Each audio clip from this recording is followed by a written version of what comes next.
to have a couple minutes to recap first. Hey, good morning, Carnegie Mellon. Beautiful Pittsburgh day here. Myself, Brian Arsham, hanging out. We are probably, obviously, in an indefinite rain delay, but wanted to catch y'all up on what is turning to a crazy morning in a number of ways. I think the story of the day leaving yesterday was, oh, wow, everybody got around. It looked like a pretty clean race day. Yep. Until they looked at the tape. Yeah, it turns out that's not really the case. Buggy's all made it through the chute cleanly, but the teams had some issues. There were a number of DQs throughout the day, both on the women's and the men's side. On the women's side, I think we actually talked on the broadcast and we got a replay of it. I think the big one on the women's side was SDCA being DQ'd for a 5-second violation due to some. I don't know. It's a coordinated process that SDC has. I think there were some timing issues down at the bottom of the hill, but unfortunately they were DQ'd. CIA both A and B were also DQ'd. CIA B also for a 5-second violation. I don't remember seeing that one, but CIA A failed drops with Emperor. We didn't see that at all because we don't have a view on that this year, but my sources tell me they failed it by about an inch. Wow. Which is really just kind of an unfortunate way to go down. And then SDCB was DQ'd yesterday for the roster violation because their driver had tested positive for COVID-19. That's on the women's side. On the men's side, there were a lot more DQs. I believe of the 24 teams that competed, seven of the teams were DQ'd. And on the men's side, it's really the story of not having a race day in a couple of years. A few of these DQs are ones that if you're racing every year, they're not DQs you see very often. And that's largely because the teams out here haven't competed with other organizations. So Pica B was DQ'd. I think it's officially called a lane violation, but really it's more Hill 1 interference. The driver almost put his foot through, or the pusher almost put his foot through their CIA's buggy there. Yes. So that one. Spirit A, also a lane violation on the Hill 2 shove, or going up and over Hill 2. The driver was in lane 1 and came out into lane 2, causing a lane violation there. We also saw, I think CIA B was DQ'd for a Hill 3-4 transition violation, which, transition violation's a little more common, but not necessarily, that common. Yeah, not that common. And again, just the lack of practice, the lack of race days, the lack of rolls over the last couple of years, kind of, leading to that sort of thing. We also saw SIGEP A fail drops on the men's side, which I personally think was a little ironic because it seemed like their brakes applied too early on the women's side.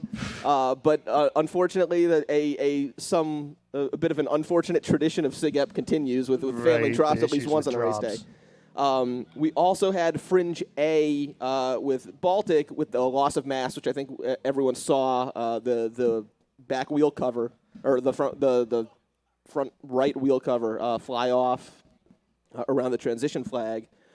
Impressively for Fringe, they managed to get that buggy immediately back out and set up to run in the women's reroll, which actually went back-to-back. They ran that one without that wheel cover, just to avoid a second DQ, I would imagine. And then we also had, trying to see the other DQs there, and then Pica C, another 5-second violation. Right, and then SDCB again because same driver, same COVID situation, which makes some really funky stuff on the leaderboard. Apex A is in 4th place. Yes. Signu is in 6th, which Mark Estes did call. He did. He did. If you can hear me, Mark, you were right again. And SAE making it to second race day in 7th.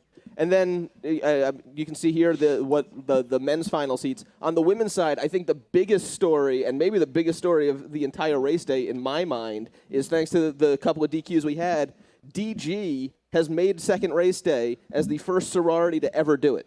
Right. So not only are we hoping that they're going to be the first sorority to ever build their own buggy and finish a race with it, they're actually the first to make finals. to ever make day 2. That's And, amazing. and they did it in their first year, which is even that more impressive. That is wild. With, Also, with a 20-year-old buggy that is probably, no offense to them because they can't do much about it, the slowest free-rolling buggy on the course. yeah. No, that's super impressive. It's awesome to see Spirit sitting in first on the women's side. We might see a Spirit win for the first time since the 90s. Yeah, I mean, right, it's they say the 90s are coming back in culture, right? Everybody's doing the throwback dressing and those chunky Filas or whatever. And you see Spirit and Pika, well, a little over a second separating them, 1-2 on the women's side. I'm really excited to see that there. So yeah, one of the strongest rivalries throughout the 80s and 90s, Pika versus Spirit. We're going to see it on the women's side this year. Yeah. So as we're waiting for everything to dry up, we're going to be doing some alum interviews, different people coming up. First one we have here is Mr. Frank Robb from CIA. Obviously, CIA celebrating big 50th anniversary. So thank you for joining us, Frank. How are you doing this morning? Not too bad. Just trying to stay warm up here. Doing the anti-rain dance or whatever. So, well, unfortunately, you have the wind blowing, so it's most unpleasant. Yeah, it's a little bit of a wind tunnel up here, but hopefully it dries it off. So, what was your involvement with CIA? I was a co-founder. Oh wow. Okay. Cool. Congrats. So tell us the story. How did you come about coming up with the idea to create CIA? Well, actually, I lived over in the Morwood dorms, and so the spring of 1970, a couple of friends of mine and I came over to Spring Carnival and buggy races and watched and said, "Oh, that looks like fun. We should go do that." And so the following year, I built a buggy, and we raced as Morwood 6E. That year, Jeff LaRochelle was the sweepstakes chairman, and as seems to be customary, he was interested in increasing participation. So he was more than happy to kind of help us along and sort of look the other way and give us the easy jobs and whatever else so that we could participate. And sort of the rest is history in a way, I guess. So the first buggy you built, I believe it was called 6E. Is that correct? I don't know if it had a name. Maybe it didn't have a name. Okay. I'm not a person who names buggies. So fair enough. Right, wrong, or indifferent. So yeah, it didn't have a name. If you would have been in the right place, you would have seen a picture of it. It only survived 1 year because 1971 was the year of the incident just before race day, and beyond the fact that it was the first buggy I'd ever made and designed and whatever else, and it had a number of shortfalls. It only survived the 1 year. So I have a question for you that is a little inside baseball in a sense. I heard a story, and tell me if I'm wrong. You co-founded CIA, so I imagine you were there for that. That the first buggy that you built after that, I think Pickle or Peanut. Pickle was the first one. Well, no. Okay. So buggy number 2 was officially named Limpid Lizard. Okay, that's a great name for a buggy. Designed and built by Larry Ross. And it was green and had a lumpy fiberglass shell, and thus had the informal nickname of Pickle. Okay. And it was subsequently repainted to be nice and smooth and renamed to be the Mickey Mouse Special. Gotcha. For a variety of reasons, good and bad. So is it true, because I think I read somewhere that CIA had actually entered that buggy in a different type of race? Yes, the University of Pittsburgh, as part of their Engineer Week celebrations, had a downhill race out in front of the Syria Mosque on that particular road. And the details are a little fuzzy now. The key point was that they gave away prize money. And so we investigated a little bit, and being a low-budget operation, it seemed like, oh, here's a way to make some money. And so we entered, and people tell me we won 1 year. Some of the fraternities, I think, thought about participating and said, there's no way in the world we're going to do this. You'll be going 1,000 miles an hour down at the bottom of their hill, and we don't want to do that. So the following year, the people at Pitt were annoyed because they were giving money to CMU people. And so they changed the rules to say, oh, not only do you have to get down the hill fast, but you have to stop in a specified distance. And they had this big time penalty associated with how long it took you to stop. So the farther you went, the more time penalty you had. So year 2 didn't turn out quite so well. That's okay. You already got the money from them once. You proved CMU's dominance over Pitt. That's the important stuff. They keep moving the goalposts. Well, you can't blame them. But anyway, it was fun. Oh, man. That's awesome. So how's it been, kind of being here 50 years, seeing CIA, the state of the org? Like, did you have any idea kind of where this would go and what a team it would be? Absolutely not. I was amazed that the organization, continued after I graduated, frankly. Right. And certainly over the years, there's been an ebb and flow. The last, 10 plus years, the organization has been reasonably successful. Certainly as an organization, I think it's been very successful. Yeah. Lots of people participating and members. And it's from the place I started to today when it's like, oh, yeah, we're going to run 4 men's teams and 4 women's teams. And it's like, oh, my God. We were lucky to get enough pushers together back in my time to push 1 buggy. So, Yeah, right. And building pretty much every year. And yes, that's sort of an amazing, too. I'll admit I did the same.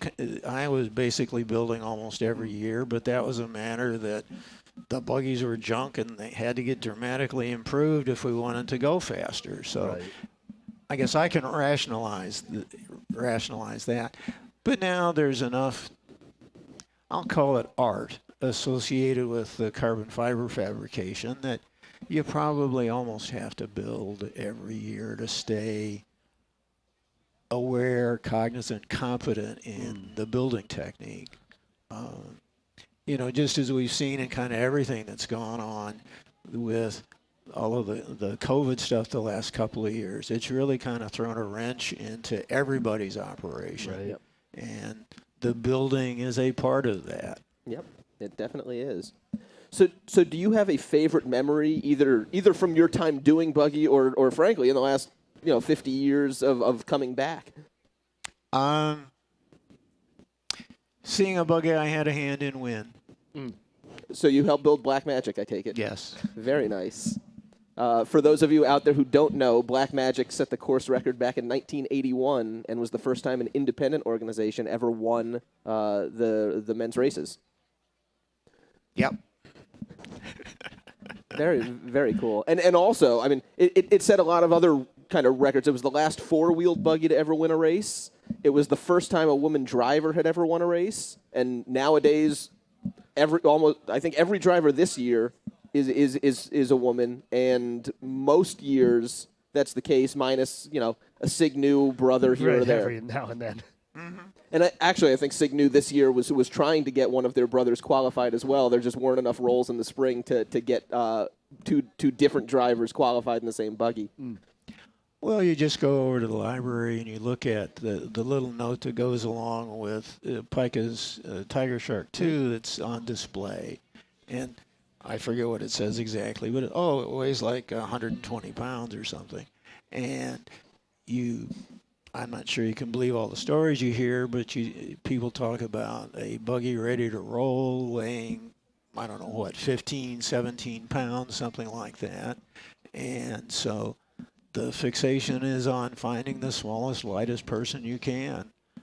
Pica loved it years ago when they had the driver that weighed 86 pounds, allegedly. Wow. And so the quest is on for light, and it's kind of hard to find small guys.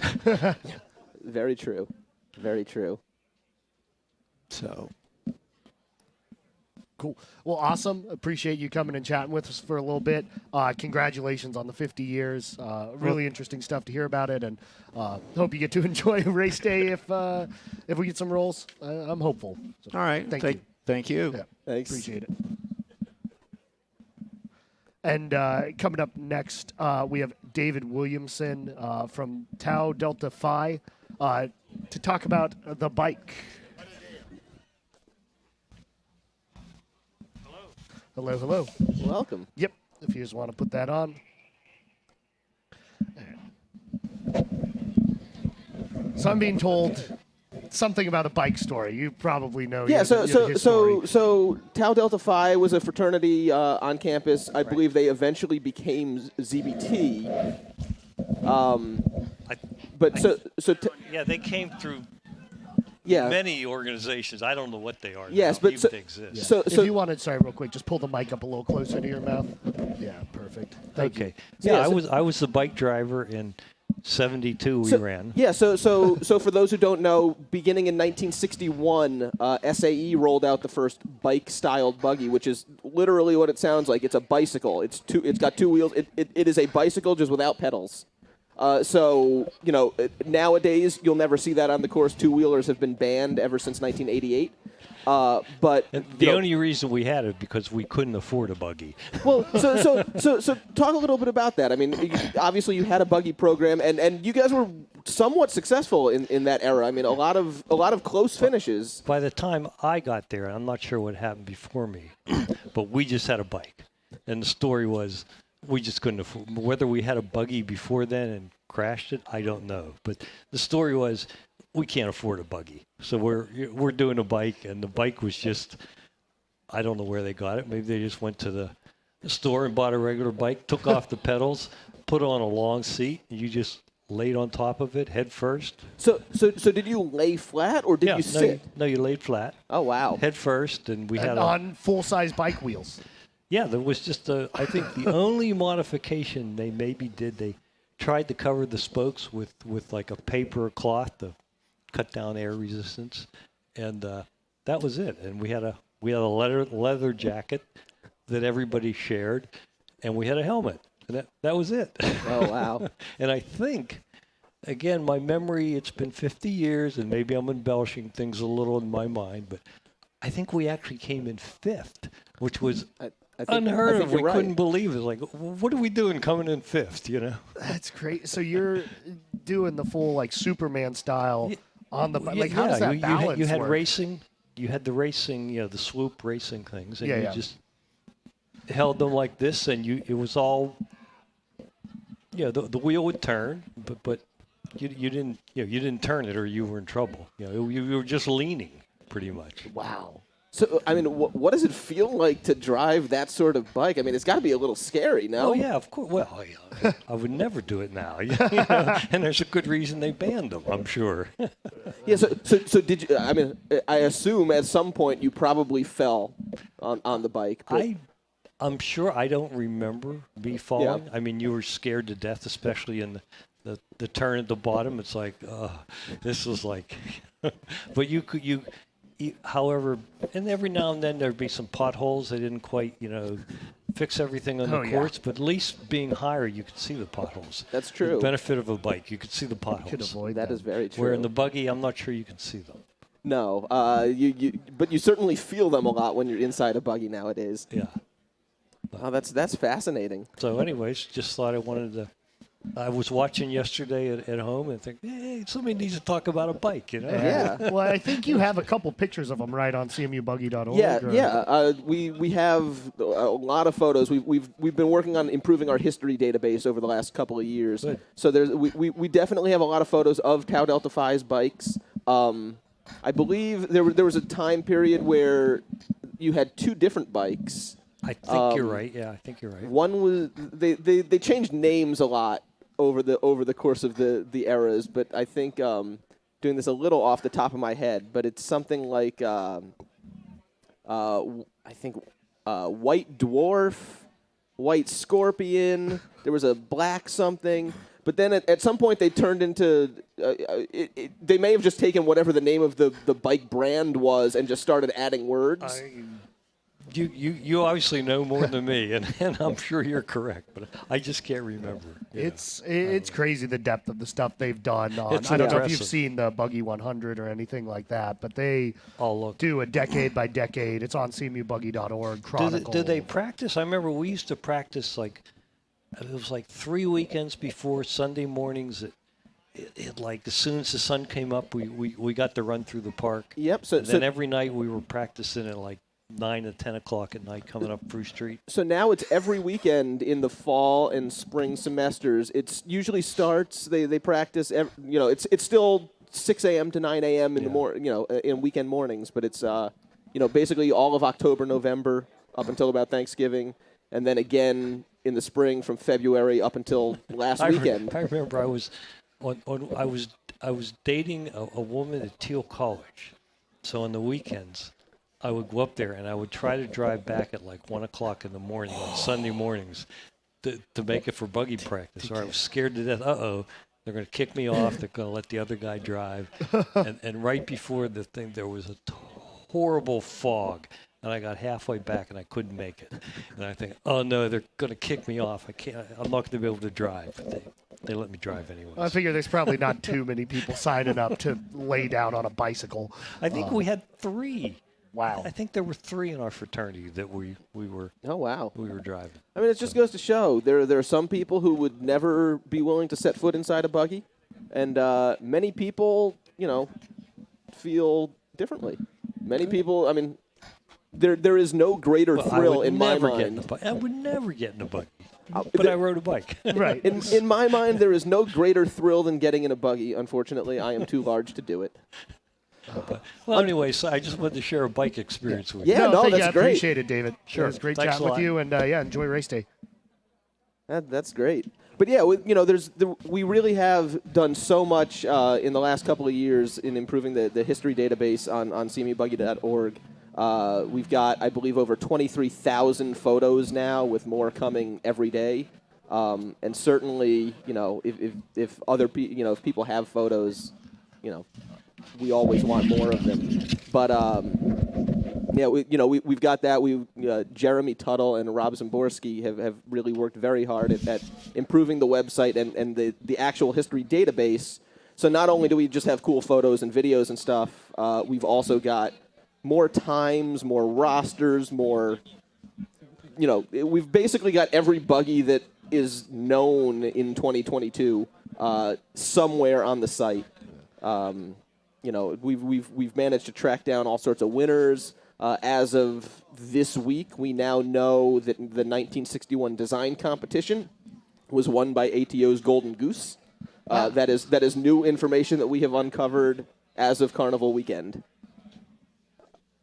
So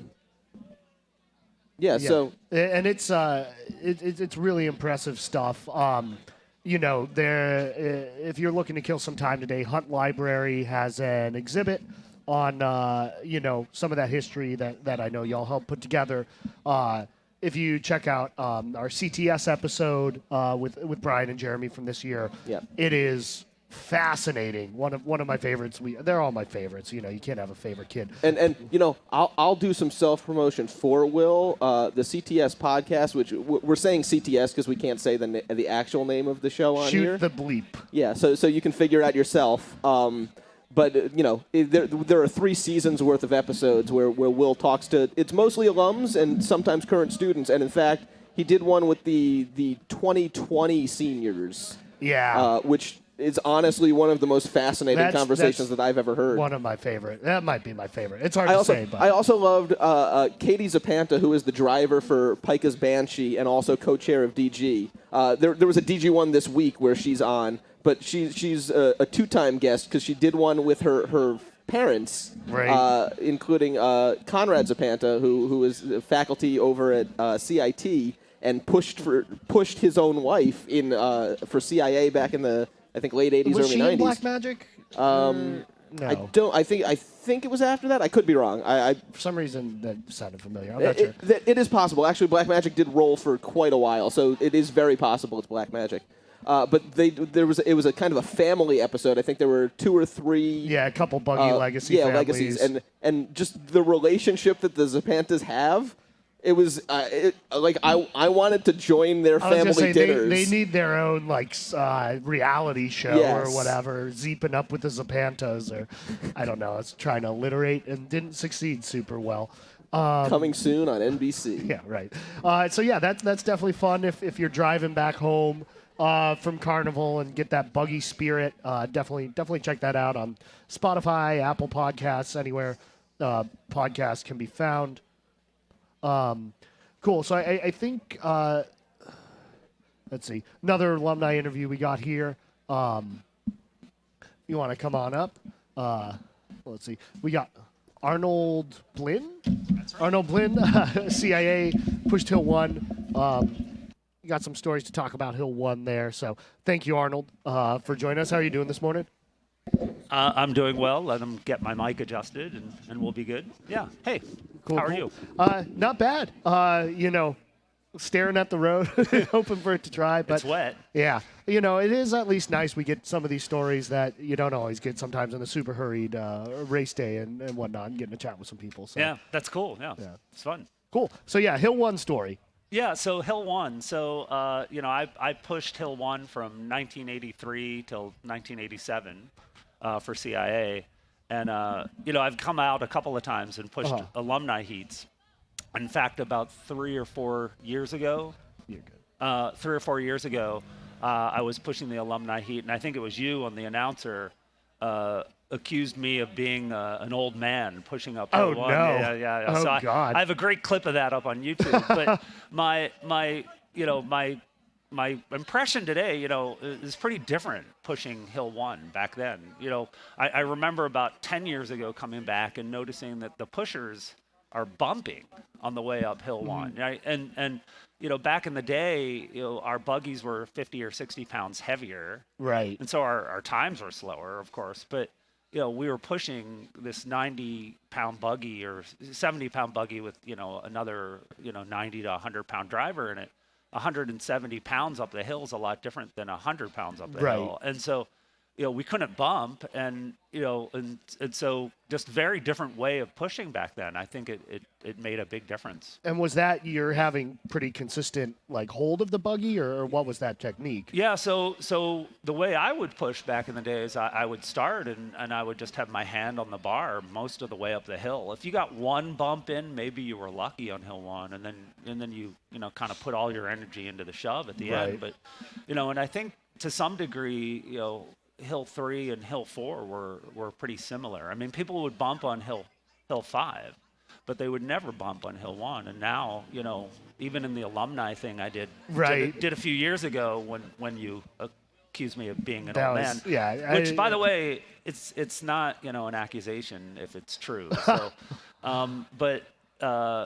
it's just very different, very different. That's interesting. Yeah. No, there comes a certain point in this where I just start talking and my brain is not on, and at least I'm not saying what Bordic's saying. But no, that's very interesting. At least you said I was a fast old man. There so you go. I appreciated that actually. Good. You got it is kind of backhanded compliment, if you will. So yeah, have you been able to do any good stuff for the kind of like CIA 50th this year? Like, how's that been? Unfortunately, I wasn't here yesterday. I heard about the big alumni, Push the alumni 75 person train or push. Yeah. So I couldn't make it out until last night, but I'm excited to be here for. I think it's kind of a little special.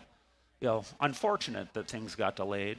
Right. But, to be here for Buggy 100 and CIA 50 in the same year and being an alumni of CIA certainly makes this a little special. So I couldn't miss it in that regard. No, for sure. It's been a cool celebration. Definitely seeing all the stuff with 100 and, it's cool, too, to see the legacy of CIA. We were talking with the founder a little bit ago. I saw Frank up here. Kind of chatting with Frank. But I am interested, too, kind of buggy culture to me is always fascinating in terms of how the teams evolve or whatever. And, like, from your perspective, what's it been like to see CIA today versus CIA back when you were involved? Over the years, things change a lot, and they also stay the same a lot. Yeah.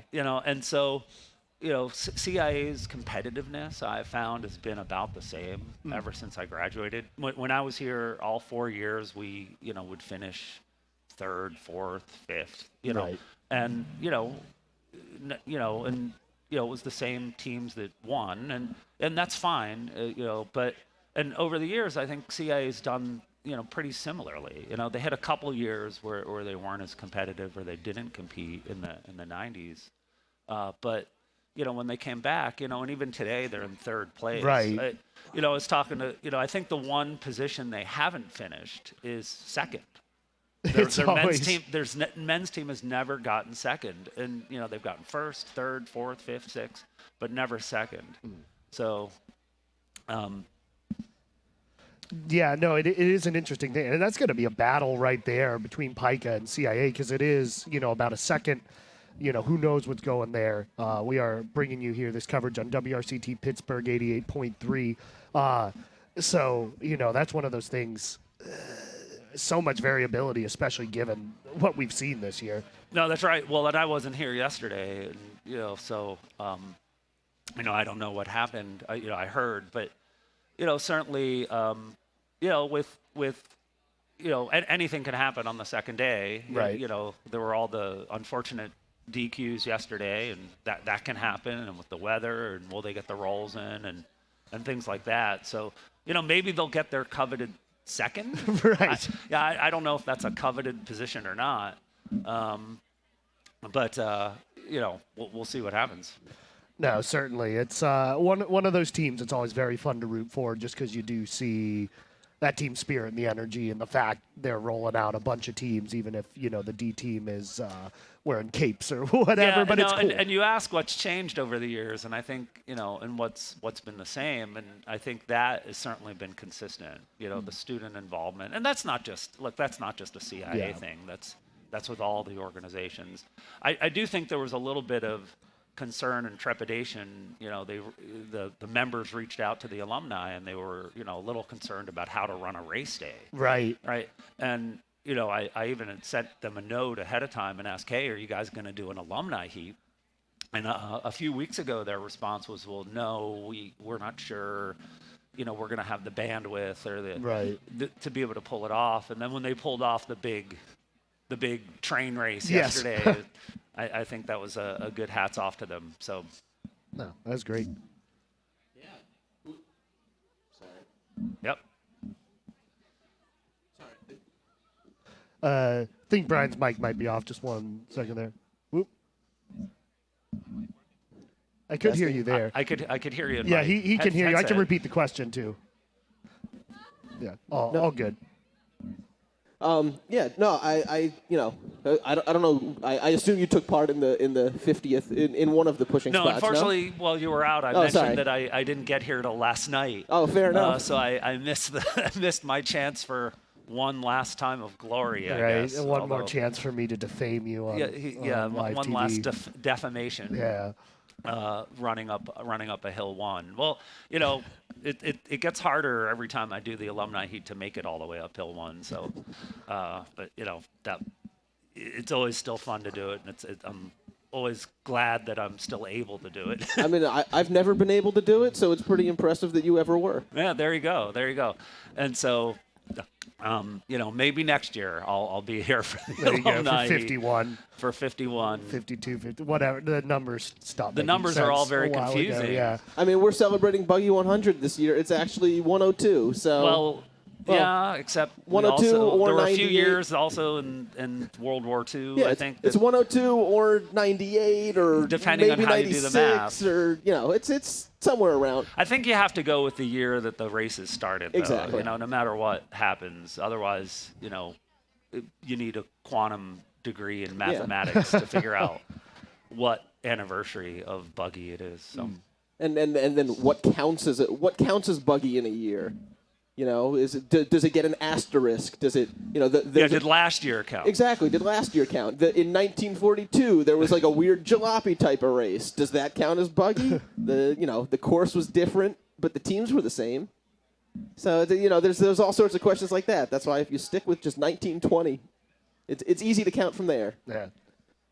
Yeah, but I'm hoping that it dries out and we get to see the races for the Yeah, first I time in a mean, few years. I will say I'm starting to see road coloring in patches. So it does, and I see a tiny patch of blue sky over there. So it does look like the roads are maybe starting to dry. Yeah, I think it looks a little better. I mean, we'll see. Again, we're in a holding pattern. We appreciate everybody's patience, but kind of like I was saying, it's kind of cool to have these conversations and shoot the breeze. Well, cool. Anything else, Arnold? No, I'm good, but thanks for having me. Yeah, This no, is thanks for really coming. Nice Thanks for to coming meet up. the two of you. Yeah. and welcome back to Pittsburgh. Well, thank you very much. Yeah, I always happy to come. Sweet. Thanks to Arnold there. We'll keep the interview train coming over. We got Peter Harley coming up, Pioneers chair and Buggy chair. That's a fun looking story. Hey, Yeah. Peter, how are you doing? I'm doing well. How are you? Good, good. Can't complain. I'm here, Tech and Fru, and hopefully we'll be seeing some races in a little bit. Oh yeah, I hope to see that. So we hear you have a story to tell us about the bridge getting paved on race day. What's this about? So the bridge from down at bottom of Fru over to the library or over to Carnegie was being rebuilt in 93, 94. And about a week and a half ahead of race day, we found out they were going to pour the concrete for the bridge on race day. And as assistant buggy chairman that year, I was kind of the liaison to the bridge construction. And the problem, was that they wanted to push all the dump trucks or concrete trucks back up Shenley. We tried to ask them to back out, and they said no. And we finally made a compromise with Phipps, and they went up Phipps' driveway around, up right in front of it. Honestly, I can't believe they allowed us to do that, because Phipps was notorious for not letting us do much at all. Phipps has always been, and sweepstakes have always been a little contentious. Yes. It feels. So the flagger job that day was not only trying to keep people off the road, but also having the time when the concrete trucks would come off the bridge and onto the Phipps property while, not doing it during a buggy race. That had to be like a logistical nightmare from a sweepstakes perspective. Oh, it was terrifying. Absolutely terrifying. Especially you don't have like Google Sheets and And- stuff to Yes. organize I that. mean, you don't have cell phones at the time, I would imagine. No. It was So, we walkie-talkies we or- basically had, the radio guys would Yeah. call up to say, can a truck leave now? And you can imagine the truck drivers were not, too I'm sure. thrilled about being delayed any bit. I'm sure. So you were on sweepstakes. I don't know if you ever had like a weather delay sort of this, but like Of if you course. did, like what's going through your mind? Like what are you working on? I mean, to the extent you can remember, obviously it's a little while it's ago been a long now, time, but I mean, the main thing was just how many races do you have? Yeah. What time are you going to lose the roads? Yep. Work backwards from there. How short of time are you willing to try to go between heats?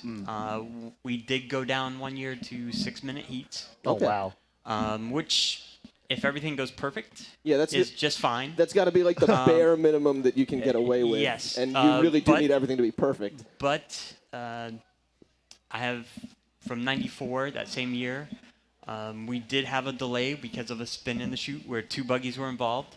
So we had to get both trucks back down to pick up both buggies, which then constituted we had to delay a Yep. heat. And that year, Andy Bordick was Picus chairman. And when you have a delay just a couple heats ahead of one of his teams, you hear about it. And in Still fact, he was hear a about little- it, I think. Yes. you may still hear about it this year, Absolutely, right? yes.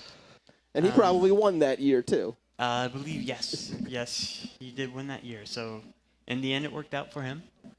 I think the other thing, sweepstakes, being on the sweepstakes committee it's a very tough job.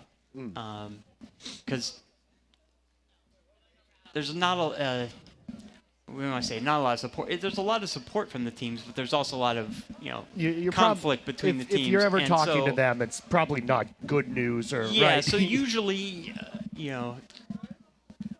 when we're talking with two teams, there's always that little bit of tension at times. But there's a lot of camaraderie. Yeah, I mean, and I know you were pioneers. I know there's a lot of a connection. I mean, it's been 10 years now, and this is the 10th anniversary of Apex. But there was a lot of overlap in the early years between Pioneers and Apex. And I hear you may have a particular connection to Apex. Yes. So my daughter is attending here, and she actually is a mechanic for Apex now. Oh, awesome! And she did her first full buggy build this year. Oh, so she worked on Apex. Nova. Yes. Very so nice. She worked on Nova. Did she get any tips for how to build a standard trike from you? We did have some discussions about just things we did back in the day. Although remember, Pioneers went from reverse trike, their first two buggies, to forward trike With Turmoil? with Turmoil. That was actually my first full buggy build. Okay. I was the assistant chair for Pioneers that year. Wow. So yeah, it's very it's kind of interesting. Some of the calls, when we had a call with them asking about, well, when you guys built the buggy, how did you do this? And you're like, I don't really remember. Let me see if I can find some photos. Right. And so, how does it feel coming back as a buggy parent as opposed to a buggy participant or just like a fan generally? Oh, it's great. I mean, Do you have any it gives a added stress as Apex is rolling? a little bit. Although it's more fun. Yeah. Actually, I mean, honestly, it's more about the fun of it than seeing that than really stress. And I bought the lead truck auction for their race today, so I'm really hoping we can get this in because I hope to get some really good photos. That'll be great. And yeah, I mean, definitely the lead truck is the place to do that. It is. Although, I did do the lead truck a few years ago, and having the harness on is a little different than back in the day. It is. I mean, back in the day. I mean, I graduated in 2008. I remember sitting in the follow truck when I was chair in 2007, and I'm like hanging out the back with like my camera, like screaming at my pushers, going, push. One of my first years riding in the follow car, and of course we had a spin, and I remember being out of the truck in the air and then realizing the truck hadn't stopped because you just went over the side because just in the moment, and thankfully the truck wasn't going super fast at the time I jumped. Because I was able to stay on my feet. So, wow, Jason Statham stuff. Yeah, it was. It's one of those moments of, oh, what did I just do? Yeah. With that said, I mean, it's probably better the way they have it now. It is safer. It's just slightly less good view sometimes. There was the discussions with. Who was the sponsor of the trucks again? Cochrane, number one Cochrane. Yes, do one more. Yes, because there was always discussions with them when we get the trucks about what you weren't supposed to do. Yeah. Wow. So, yeah, it's been it's great. That's great. So, are there things you're looking forward to either today or coming up in the future with Buggy as well? Well, we'll see. My son's actually starting as a freshman here next year. Wow. So there you go. we'll see if that continues. Is he going to join Apex, you think? I don't know. So they're going to be I can't predict that. Maybe some competition? Can't make a prediction of whether that will be want to be close or not want to be close. A friendly sibling rivalry, maybe, adding the next level. Give Apex a natural rival out there.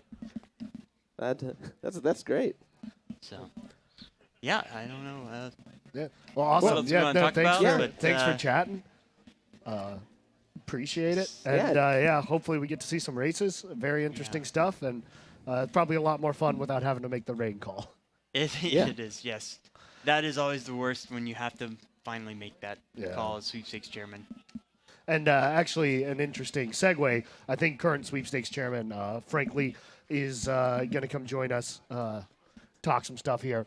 I was also thinking, Brian, Yes. if we ever really, really need to kill time, just your knowledge of buggy names, just play a game where you just say something. I have to guess if it's an actual buggy or not. Oh, that'd be great. I'll just throw, like the Olympus Lizard. Yeah, right. Real, Which real is a buggy name? apparently, right? Or not. Or random phrase I just, pulled Yeah. out of thin air. Cool. Awesome. Well, good morning, Frank. How are you doing? Morning. It is rough. It's cold, and I've been here since like 3 a.m. And I still have a smile on my face. It's all right. Admittedly, looking at you right now, I don't think you're wearing enough layers for this morning. I'm not. I had another layer on, but I had to discard it. CIA? I believe I may have caught some yellow under your jacket a little earlier. Yeah. So when you join sweepstakes, you're supposed to forgo your team. Now, me on 2 hours of sleep this morning, I was like, oh, I need another layer. I just grabbed this yellow hoodie. I was like, oh, that's the wrong layer. Oh, no.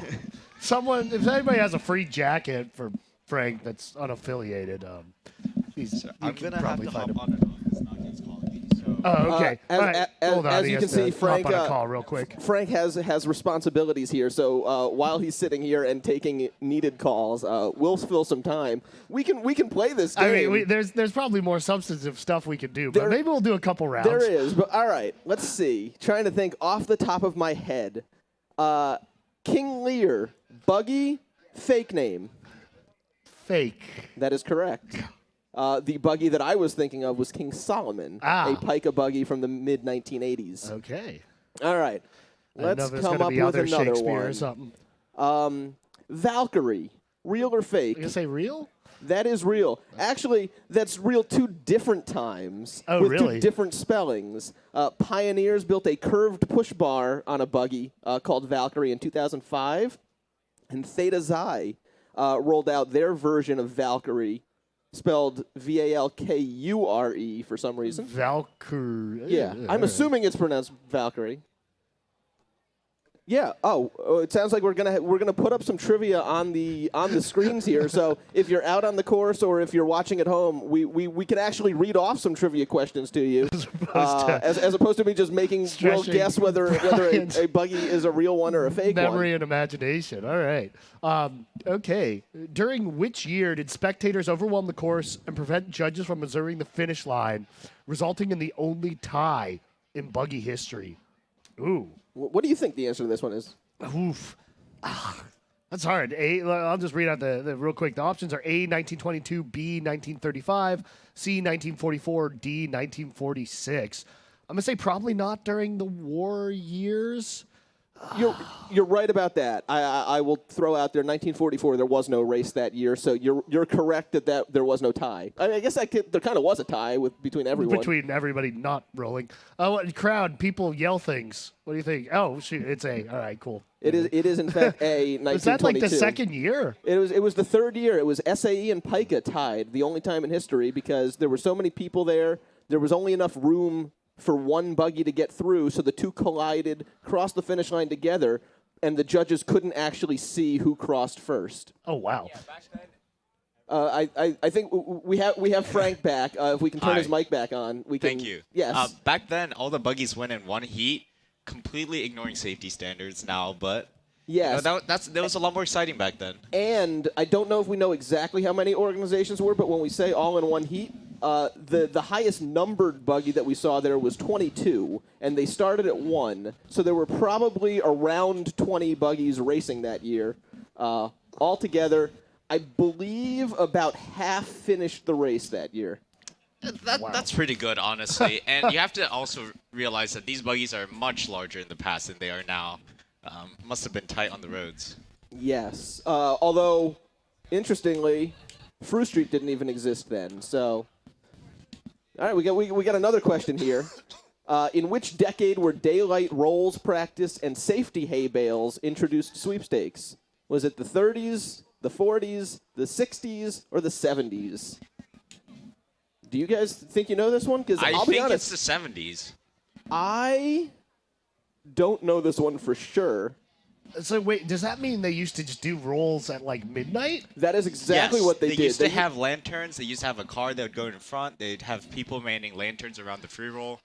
It was kind of lawless at the time. Yeah, and but it in the world of buggy secrecy, you'd have to figure out exactly when the other teams were going to be out there so you could spy on them and see what their times were. So when they finally introduced rolls, that kind of opened the door to knowing what other teams were doing. Wow. Crowd, any guesses? A, B, C, D? Let's see. We got a. I don't see anyone putting up the YMCA sort of hand signals, but if I had to guess, We got some we got CIA a bunch of saying Cs. C, a bunch of C for Well, CIA. It is and it is C. C. Hey, you win a free pride in yourself for doing a good job. Everybody feel good about yourselves today. So Frank, I mean, sitting on my perch here in this freezing cold broadcast booth, the roads do look a little bit drier than certainly an hour ago. Well, the issue is that, these roads are still too dry for the wheels to get a good grip. And so, what we see on the front hills is not representative of the most important section, which is the chute turn. And so the chute turn's at a lower elevation, so the water's going to pool there. And at the lowest points of the asphalt, you can see puddles right here. So right at that white-black tar line, I'm not sure which line that is. If you imagine, Shenley Drive going parallel down, there's, a little crevice right next to the corners of the bales, right where you see the bales. That's the lowest part of the course, and that's where all the puddles are, and that's where all the buggies go through on the turns. So if there's a puddle, we can't roll. If it's wet, we still can't roll. So we're waiting. But the good news is we got races in yesterday. You guys did an incredible job getting that in. Thank you. I have to particularly shout out the call to move the women's re-roll up into the middle of men's. Just to make sure. I'm going to delegate that call to Jake Muskovitz, our assistant head judge. We were discussing. We've got one heat left before this downpour that we were expecting. We're like, what do we do? And Jake was like, we can just solidify the women's placings and at least have that going into the weekend. If today gets rained out, then we would have to roll Sunday because you need at least some prelim times. So, for example, yesterday we finished women's and we couldn't start men's at all, and today gets rained out, then we would roll Sunday so we would have times for men's. Right. Now, since we finished both prelims for both women's and men's, we are able to cancel today if we have to due to the weather because we have prelim times for everyone and a placing which you can see on cmubuggy.org. Yeah, Awesome. and I think we just got an update that we are currently in a delay until 10:20, which is about half an hour from now, where we'll make another decision as to whether rolls will go. And I know today. It's Saturday. The original plan was that exhibitions were going to be first, as is tradition, followed by women's and men's. I know we had moved that similar to what we did yesterday, where exhibitions would just be at the end if there's time. I guess we'll see what happens soon. I do see the sun starting to maybe peek out a little bit. It's which might weird. be It's helpful. like depending if you turn your head a couple degrees, there's like very ominous dark clouds, and then a little bit Yes. of blue sky. Yeah, and- so welcome to Pittsburgh. Yeah, I mean, for those of you not in Pittsburgh this year, Carnival is earlier this year than it normally is. It is cold. It is very cold. The forecast kind of called for snow flurries this morning. Yeah, we were out here. I guess you were protected by this tent. There was some hail and sleet that came down. Quite characteristic. I've been here for like 20 years. I just love the city. Right now, not so much. That's what gives it its charm. It's like I couldn't live in California. I need a There's gray no water sky there. and misery. Well, that too. Yeah, not to get all ecological pessimist on you, but I like Pittsburgh. Hopefully, though, the Pittsburgh skies cooperate a little bit and get us some dry ground. I can talk more about what we were doing for the exhibitions. We realized this year has been wild, and we've made a lot of changes to kind of the structure and organization, but we thought these changes made sense, and we were prioritizing the students' experience, right? I mean, it is fun. Exhibitions are fun. I love watching them. I love participating in them as well, like I did for CIA 50 yesterday. But at the end of the day, it's about the students because they haven't had a race day in a long time, and also they paid tuition to actually do this. We're just kind of showing up here and enjoying the show. So better get your money's worth. And really, if you have a good experience as a student, you're gonna come back for more. And this alumni network is part of the goodness of Buggy. So for the details of the exhibitions, traditionally exhibitions are all on finals day today since there's more time because there's less heats. Only the top 10 from each gender qualify for day 2. And because of that, there's only 5 heats per gender, and we usually get to have more exhibitions.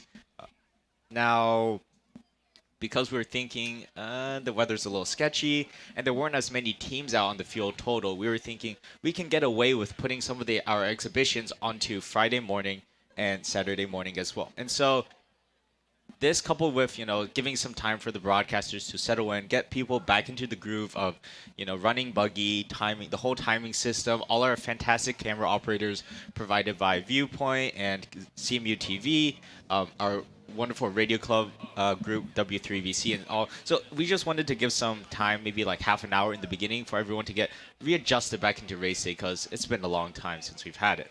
And just as like a behind-the-scenes sort of thing, so we've talked on the broadcast yesterday and some today as well. Unless you're a senior this year, you haven't experienced race day, and we've always talked about it from the team perspective.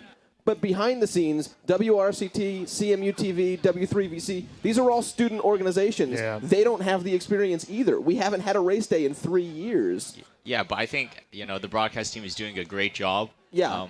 An incredible job. Yeah, we asked for the live stream link after yesterday's races were over, and they gave it back in like 5 minutes. So that's pretty impressive. That's awesome. Yeah. So I do want to shout out all the students here, as well as the support folks.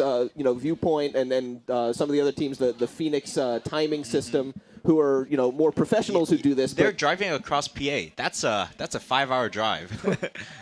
Yeah, and just to sit out in the cold for hours, it's like it takes a commitment. But we definitely thank everyone here and all the alumni from those organizations who come back and help, because I know we couldn't do it without them either. I know every organization on campus has had manpower issues. Trying to recruit people. Oh man, don't even get me started on Booth. Yeah, exactly. So, hopefully having this race day and seeing what each of these organizations can do and pull together here will create even more interest for doing this in the future. Again, not just for the teams themselves racing, but also for the behind-the-scenes stuff, because there is so much stuff that goes on. Will, you started this as just a WRCT It was just announcer. because I was, sports at RCT. And I was like, the Buggy thing, and it was bad. I was really, really bad that first year because I was like, I knew nothing about Buggy. And now look at him. He's perfectly mediocre. Now I know a little bit about Buggy. But it was rough. But it was fun, and I learned a lot. So I don't know. I don't think they do as much sports there anymore. But, hopefully someone will take my job one day, and I can finally be free of this. Never. Yeah. But we have fun with it. Everyone calls you the voice of Buggy, and it's kind of hard to leave once you've been named I'm That's in quite a deep. nickname. It's true, but people have short memories. If some kid, please do this. It's not that hard. Maybe it is. I don't know. One day it'll just be a box that someone will press, and it'll be like, press this button when Will says STCB. And now it says it there. Yeah, right. Just get the soundboard. So Frank, what was it like? This semester must have been a bit of a nightmare. For those who don't know, you didn't tune in yesterday. The weather first of all, I guess the semester started a little late, at least in person. Well, the school semester started around the normal time. It's been so long I forget, and also don't really pay attention to the schedule exactly. All I pay attention to is when we're starting rolls. And we actually had permits ready for the first weekend of February. And that was really ambitious, but we also, I thought it was ambitious, but it was something that was probably necessary for us to do as sweepstakes and for the teams. In the fall, we started a week early as well, and I think that made a tremendous difference because in the fall we had a bunch of single-day weekends. So for those that don't know, Sweepstakes Buggy, we organize free roll practices on weekend mornings. It's from 7 a.m. to 9 a.m., and they're both Saturday and Sunday. But, one of the days gets canceled out, and so you only have 1 day per weekend. And it's a little bit harder because you do all this setup work just for 2 hours, and then you got to clean up again. So that's annoying. But we started a little bit early in the fall, and we were hoping to continue that in the spring just to get more rolls in. Now, that took a turn for the worst, and we didn't get our first roll in until, I think, the last weekend of February or something. Yep. We only had one that weekend. Then we had another one after spring break, and then one truck weekend, which was last week. So we've had 3 singular days of rolls this entire spring semester. It probably was me, and I cursed the weather. I'm sorry, everyone. But you know what? We already got a day in. I don't like that shade of gray at the moment that's over on the side, but, I mean... Yeah, on the south side, up top by the golf course. Yeah, I'm trying to figure out where the on the map? wind is blowing. Yeah, it's but honestly, like there's blue sky Right. there's blue sky to that side, there's gray sky to that side, but we're just kind of sitting and waiting. I mean, that's the name of the game in Buggy sometimes. Is hurry up and wait. But yeah, it's just, I mean, it's wild. I mean, what you guys managed to pull off on truck weekend just to get I can Buggies talk about that, qualified? yeah. Yeah, go ahead. So usually, like I mentioned, we only have the permits to close the roads from 7 a.m. to 9 a.m. on the weekend free roll practices. Truck weekend is our dress rehearsal. So all the teams, all these big U-Haul trucks you see at the start line, these are, each U-Haul truck corresponds to a team, and the teams brought them out last weekend to practice as well. But truck weekend permits are only 7 to 9, just like normal free roll practices. Now, last week we're like, hey, we really need these rolls to qualify drivers because they need the practice and experience going around the course, especially at a fast speed. So what we asked the city of Pittsburgh was, could we extend the permits for another hour? And that got granted, and that gave us a lot more time to get the teams the necessary experience that they needed.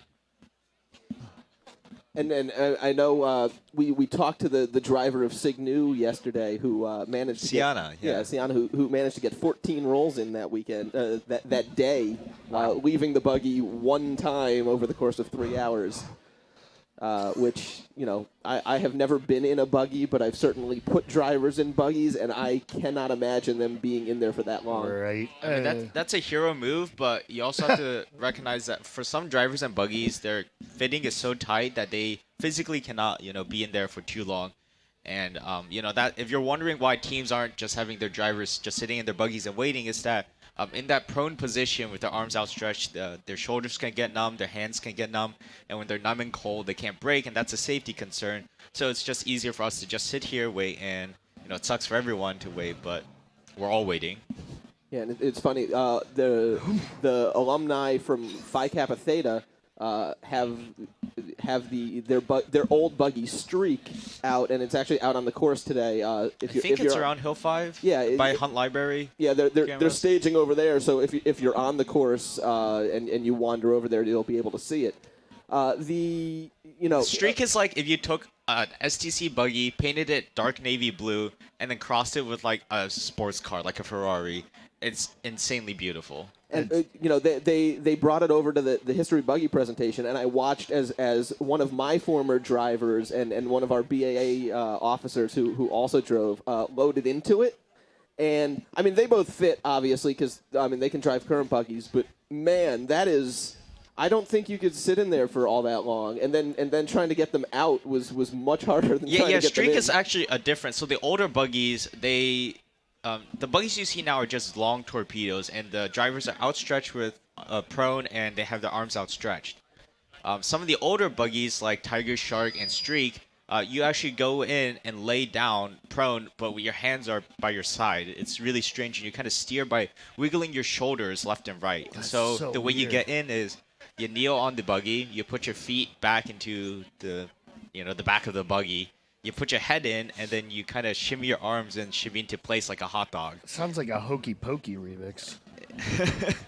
It's funny. The first time I saw a front loader, because when I started at AE Pi, we had camo, which is you just take the shell off and they load in from the top. You put some bars over them, basically screw it down, and then put a top on. But our first build, we built Zephyrus, and it's a front loader, which most buggies nowadays are.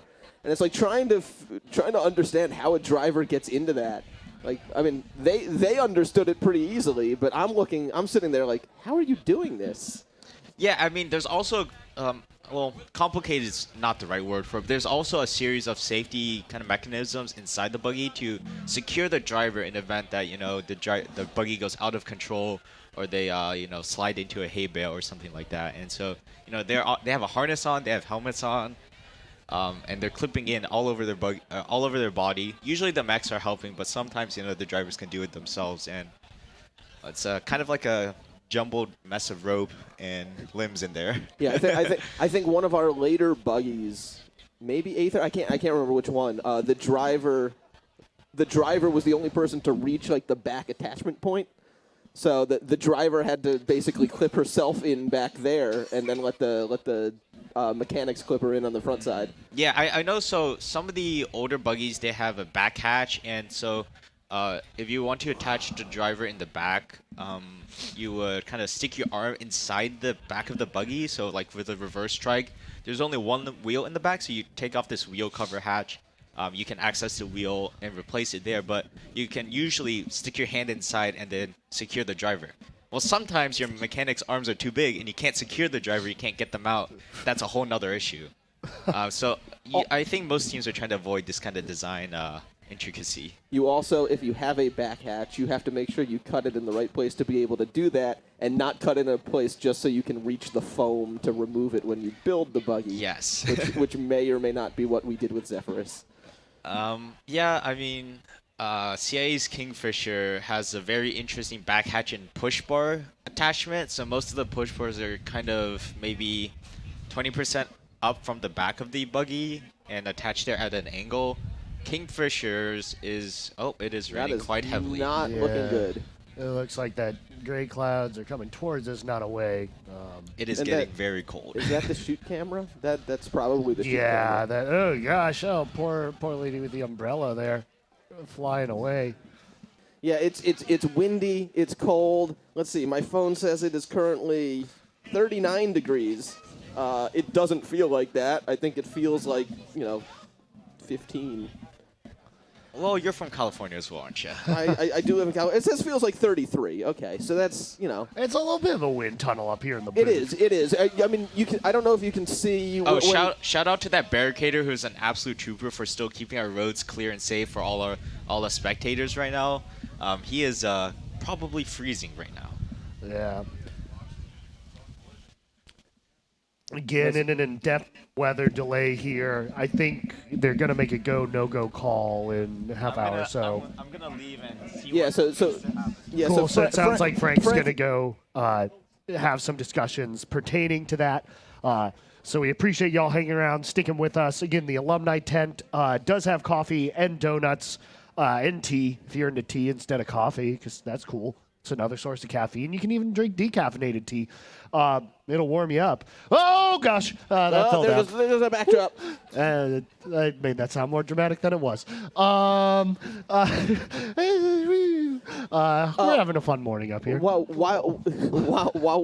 we're talking, while we've got a little more time to kill, I will throw out there a virtual event coming up next week that the BAA is hosting. Oh, yes. With Beth Peretta and Team Peretta of Peretta Racing from IndyCar. Is going to be doing a presentation, a Zoom session, if you will, with a Q&A, April 13th. I think that's Wednesday at 7 p.m. There's more information on. Oh, and here's the slide for it. CMUbuggy.org/Indy500 has more information. But it's especially in particular if you're a current student and you want to learn stuff. Especially, I think that the focus is going to be on being the first women-led racing team. In IndyCar, it's kind of a fascinating thing. If buggy and racing is your thing, or mechanical engineering is your thing, that's going to be going on. I believe it's April 13th. I think that's Wednesday at 7 p.m. But not just current students. It is open to everyone. That should be a great time, and the BAA does a whole lot of great stuff keeping the sport community going year round. So definitely that website, what Brian's done with the history of buggy there is great. Rolls reports, all kinds of stuff. I think, when is it? Officer elections are coming up in Yeah, May? I believe we usually do it sometime after race day, when everyone is still probably has at least a little bit of Buggy on their mind, so they Right. think to check the site. But after we've kind of wound down from Carnival, because there's a lot of stuff that goes on behind the scenes to even from the BAA, we're not involved with the day-to-day operations of sweepstakes or race day itself, but we've got a bunch of stuff. So it's definitely if it's something you're thinking about or considering, help us. I think that's the. Yeah, and I've just gotten word, unfortunately, due to weather, rolls today are canceled. There will be no races. If we could get the standings up there on the TV, let's go ahead and look at who your winners are, because those standings are going to be the winners. So I appreciate everybody standing out here, hanging out with us in the cold. So let's go ahead and celebrate the winners. And the big story here is going to be on the women's side. Your winning team this year on the women's side is Spirit A. Which is awesome. Spirit A Congrats with a to Spirit. 245.18 has pulled off their first win in Buggy. And I'm going to get this information. I probably should have pulled this up before I started talking about it. But this is their first win since... I clicked on the wrong button. I'll get there. I promise. Yeah, I keep trying to clicking on pull the it wrong up right. buttons. So Spirit A, huge congratulations to them, taking first place on the women's side. Pika A then is going to have second place, the 246.95. So congratulations to them. Nice to see them getting a trophy. Fringe A is going to have third place on the women's side, 249.05. Spirit B, 255.88. Fringe B in fifth, a 257.18. Pika B, 257.85. Seventh place CIAC, 259.72.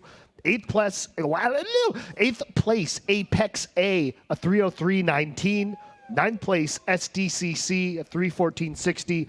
Of course, they had a DQ on both their A and B teams, so that's probably the lowest finish that SDC's had in my memory, at least. And then in 10th place, due to a little bit of luck, but they're still there in 10th place. Delta Gamma, top 10 in their first ever year of Buggy. Way to go, ladies. And I do have it up now. This is Spirit's first win in women's since 1997 and first win at Buggy Racing since 1998.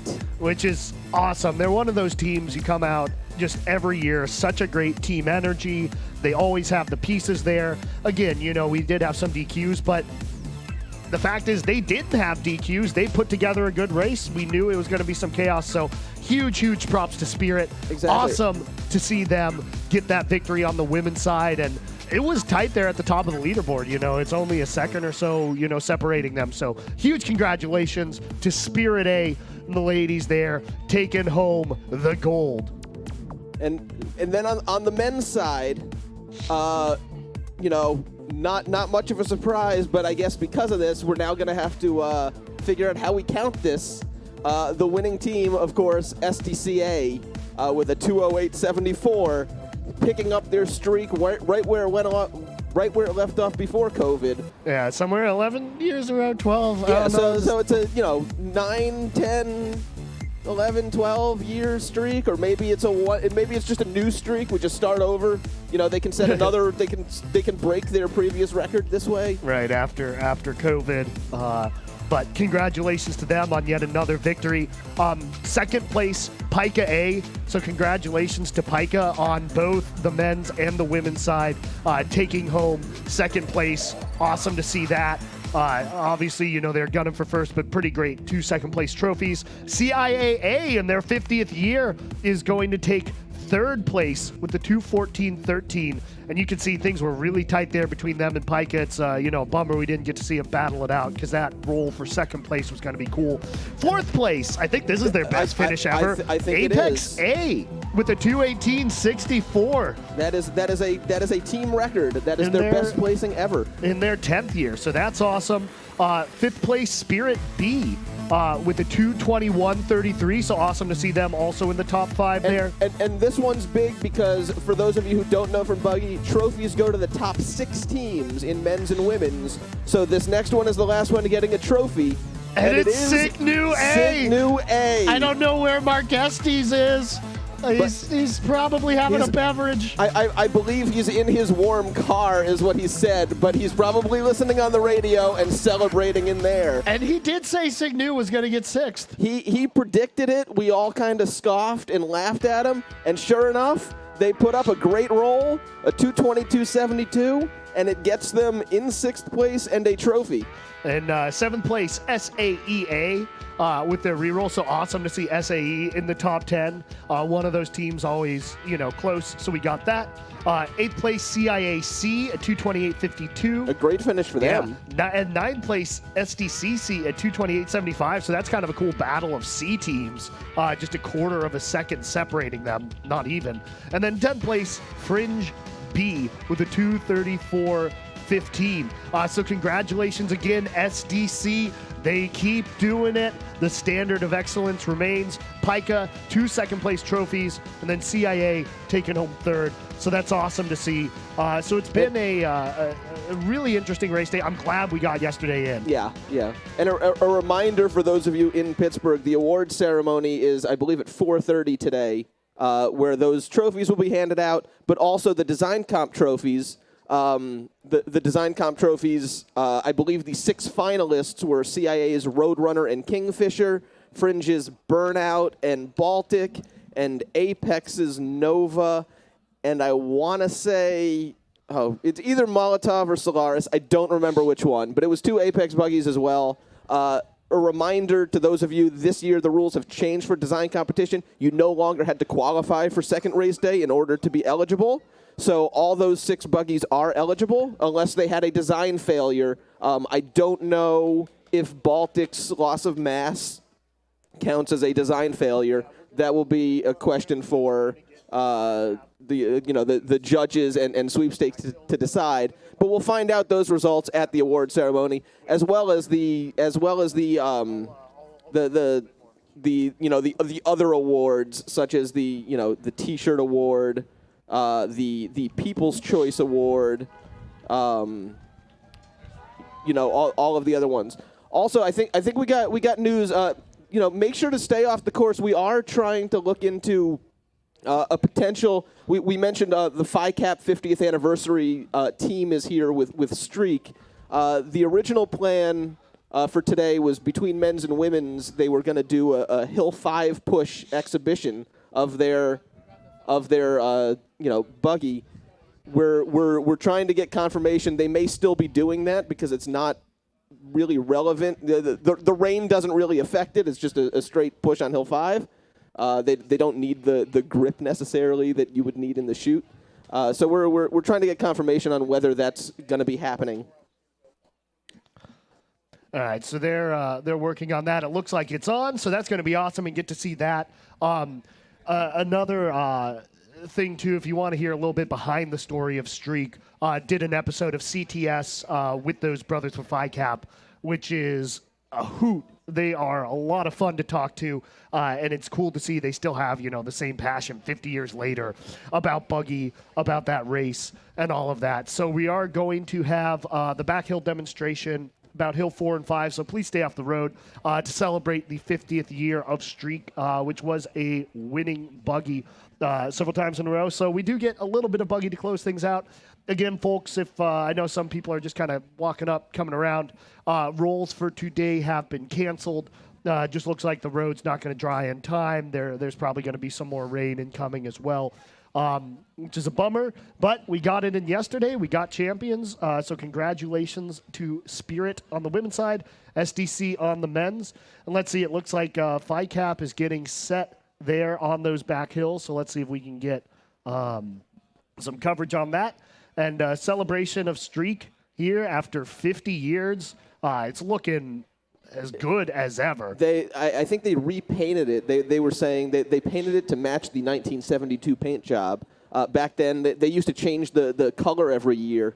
They were saying they were trying to figure out what color it was in '72 so they could repaint it properly, and so people said, "Oh, we've got a whole bunch of photos," and then they were all black and white, so you couldn't tell. We have Frank back in the booth. We're going to try and get him turned on as the push is starting of Phi Kap's streak. Hi. So first of all, this is Phi, and they're doing a great job on Hill 5 transitioning off. Very clean transitions. A very well-practiced championship-winning team. Right now, we're trying to get some final, I guess, salutations out of the way. After Phi Kap, we have faculty member Dr. Conrad Zapanta, who'll be pushing his daughter, Katie, up Hill 1, and Katie's in Raptor. Woo! And look at that, hands on the push bar. There Great it is. technique, great form. Congratulations to the brothers, the Phi Kap, 50 years. Anniversary of the streak. Again, definitely check out that podcast episode. It's a really, really fun listen. And to Cool everyone hear tuning behind in the at scenes. home, they also won in '73. They did. They won back. They won back-to-back years and took home design competition trophies 4 years. So I'm not saying they'll be back next year, but they might. It's a So beautiful we're look. going to have Pika get faculty member Dr. Zapanda up the hill, and also there will be a photo for Buggy 100 on Hill 1 if everyone is still around.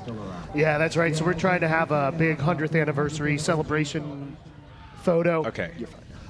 So essentially, once we have this Hill 1 with Conrad and his daughter Katie, if everybody wants to make their way down to the bottom of Hill 1, if you consider yourself a buggy person or just want a photo bomb. Or you're just here. Or you're here, yeah. Yeah, teams might have their buggies out as well in the photo as well. That's pretty cool.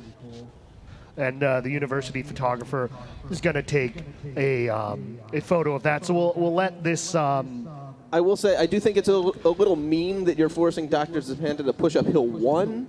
Well, he also has his other daughter, Elizabeth, who's also on sweepstakes helping out. So the Zapanta family really helping carry sweepstakes buggy in this year. I think it's fitting that Katie gets to go up the hill one more time. And I think her dad is in good enough shape. There we go. Words are... It's cold. It's been a long, it's excusable. long few days for you. Because is Katie a senior this year? Yeah, Katie's a senior. Elizabeth is a freshman, I think. Will she be driving next year? Do we know? That's a question for her. Oh, I'm asking you because you're here. But I can't force anyone to drive. If it fits, it chips. if Elizabeth is around and wants to give a thumbs up or thumbs down as to whether she's going to be driving for someone next year, and then whether it will be CIA or Pika, because that'll be an interesting family battle. Someone else. Or DG. Who knows? Yeah. All right, let's see if we get eyes down there. I'm not sure if they got the buggy out and prepped. Again, please do keep Hill 1 clear. We're going to have the father-daughter push. And then we'll take that Buggy 100 photo, and we'll sign off quickly just before that. But let's get this out, and then we'll do some thank yous and a sign off. So, again, appreciate everybody hanging out with us on this cold, wet morning. Again, for those just showing up, rolls have been canceled. Just doesn't look like it's going to dry up in time. Still and now the weather sun's moving coming in. out, but Yeah. we've already made the call, and given the amount of water that's come down in the last 4 or 5 hours, we do not think it's going to dry, Yeah, unfortunately. it looks like there's another front even coming in the next half hour. Yeah, apparently it's even stronger. Oh, gee whiz. And to be clear, I mean, we would need a solid 2 hours at least to try and get all the final seats in. So even if these were to dry in the next half hour, that's not gonna give us enough time to get through the rolls today. So unfortunately, we don't get a second day. But it's there's only so much you can do about Pittsburgh weather. I hear at least one dog in front of the broadcast booth that is unhappy that rolls are canceled.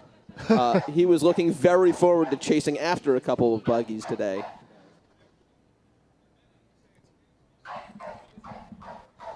Let's see here. Waiting on the Zapanta push. to come through. So again, please do keep bottom of hill 1 clear. If we have a camera, I don't know if they're even out on the line yet, but if we have a camera down on hill 1, okay. So yeah, we'll be having that shortly, followed by the photo. You know, while we're sitting here, if we want to throw up a couple more trivia questions, we can do that, or I can play the game with Will where he guesses. I got second yesterday.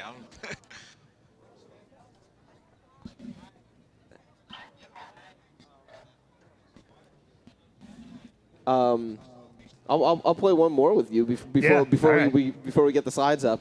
Let's see. All right. Domed Harlequin, buggy or fake? I think that's a buggy. That is a buggy. Awesome. All right, here we go. So we heard about Delta Gamma today, but what sorority participated in Buggy in 2004? Is it Delta Delta Delta, B Delta Gamma, C Kappa Alpha Theta, or D Kappa Kappa Gamma? I think it's D. You think it's D? I think so. What about the How about the audience? crowd? Anyone out there have some thoughts? Would you, A, B, C, or D? Which one you think started in 2004? We got an A. Is that an A? Willie says A. You shouldn't have called him out for that one because he's going to be wrong. We got C. Oh, we got a C C over down there. Is there a Y? Anyone else? We got it. I believe that's also an A. Lena, you're going to embarrass yourself. You're definitely going to embarrass D yourself. down there. I did hear someone chat D. That's what I said. I would lean that way if I were you. I realize two of them have the letter Kappa in them, but one of them is known as Theta. The correct answer, of course, is Kappa, which is Kappa Kappa Gamma. They pushed the buggy Ursula, which they bought from CIA. Previously known as Spectre. Oh, we're right in the middle of CIA at the moment.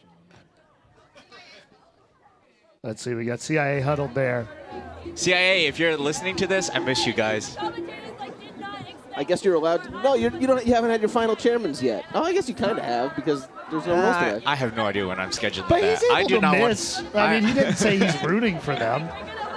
That's fair. I'll be back and I'll watch you guys win. I love you all. Just easy.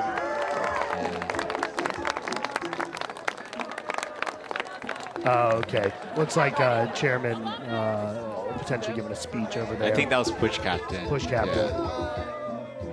So you can see it's one of those things that's so interesting about Buggy where it is a fairly unique sport that you only get one actual weekend of competition.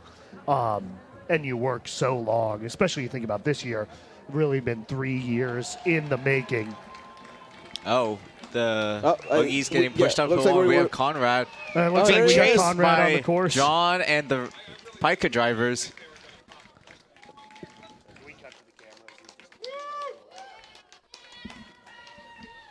And we got Way to Conrad go. there. I can do it again. Some support up now at the stop sign there on Hill 2, 1 transition. A special moment right there for their family. Katie, obviously the daughter of Conrad. Push it back down. Is Conrad in a Pica shirt? Is he? He is. Wow. That the is ultimate impressive. heel turn. That is impressive. Very, very cool moment to see that right there, though. Conrad, former CIA, met his wife through CIA. Yeah. Katie now. He used to mentor us, and I think now is the French mentor. I mean, he's really. Oh, we got a replay coming of the push here. After this, then I'm just going to sign off a bunch of thank yous. Is that Elizabeth pushing first? Yes, I think that is Elizabeth. Going quite fast, actually, not doing the bump and shove technique, but 2 hands on the bar, a nice shove off, and not a bad pickup for a faculty member. There you go. And it looked a little better than I think Dr. Zapanta pushed Hill 5 in the faculty exhibition last year and struggled a little bit on that Hill 5. I don't think we I don't know if there's anything specific of that we have that, but it's a, I think that a little redemption for him as well. Yeah, I feel like he's Katie. always on 5. It feels weird to see him on 1. Well, that's why I think Hill 5 was his hill. That must be it. I could be wrong, but I believe Hill 5 was his hill. So that's why I thought it was a little mean. Like, Hill 5 and Hill 1 are pretty much the exact opposite skill sets. Yeah, definitely. So, making a Hill 5 push or push Hill 1 is cruel. For people that don't know, Hill 5 is basically a 200-meter flat sprint, whereas Hill 1 is it's around like a 400-foot uphill marathon grueling run. It's wild. Complete polar opposites, as Brian said. Yeah. Well, awesome. Thank you, Frank, for hanging out. Brian, it has been a fascinating race weekend here. Do want to congratulate again Spirit winning on the women's end, SDC for their victory again on the men's. It's always so much work to make this happen. So many people behind the scenes. So obviously, Frank, your whole team at Sweepstakes, everybody in student activities, Casey Palco, Viewpoint, CMU TV, WRCT, all of my co-broadcasters. So we got Brian, Andy, Lina, Dia, Mark, Sophie Halpern there in the Bordick, shoot, starting out her first year. Thanks. I think it was the first one I said. But might a have been. really, really huge shout out to them for helping make this possible. All the teams, all the students, all of you coming out and attending. Again, we're going to have the Buggy 100 picture just there at the bottom of Hill 1. Yeah. So if you all want to go make your way down there. Everyone congregate on Hill 1. We are going to be taking that picture in just a minute. So appreciate everybody hanging out with us in the weather and the cold. We got a race day in after 3 years. It was awesome. I had a lot of fun. I hope you all had fun. Enjoy the rest of your carnival. On behalf of everybody else, I've been Will Weiner. Thank you all. Enjoy your day. And thanks for joining us for Race Day 2022.